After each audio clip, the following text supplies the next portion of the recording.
So I talked with my BetterHelp therapist about the issues I was having with my physical therapist, and the BetterHelp therapist was like, oh, just give her another chance. She might have just been having a bad day. Just walk in and let her know, like, hey, this is what I want to talk about today.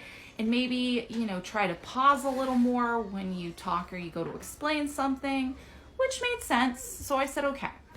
So I go to my appointment the following week, and once again, sat in the waiting room for 15 minutes. She finally came out and got me 15 minutes after my appointment time.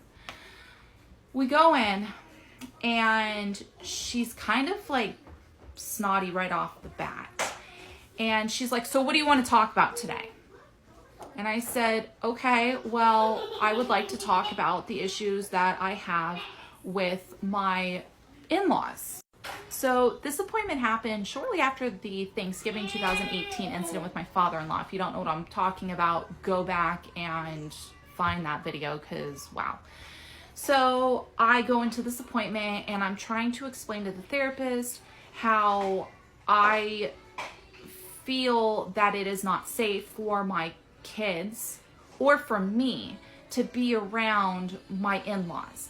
And I'm trying to figure out how to cope with this, because I don't want to directly ask my husband to like disown his father, his only living parent. And out of nowhere, she's like, well, you do know that grandparents have rights.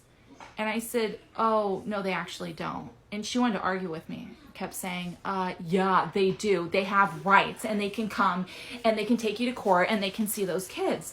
And I said, no, actually, in the state that we live in, no, they don't. I said they could take me to court if their son was no longer with us, like he's dead or something like that. They could take me to court to try to get visitation. But like at that point, we were still together and stuff like that. So no. There are no such things as grandparents' rights in the state. And she was very adamant that there was, and wanted to argue with me over and over about it. And I finally stopped her and I said, look, this isn't what I'm not here to argue with you about what's legal and what's not legal. And I said, regardless, even if there was such thing as grandparents' rights, I don't want to talk to you about that. That's not what I'm here to talk about. I'm not trying to get legal advice from you. I'm trying to figure out how to cope with toxic people.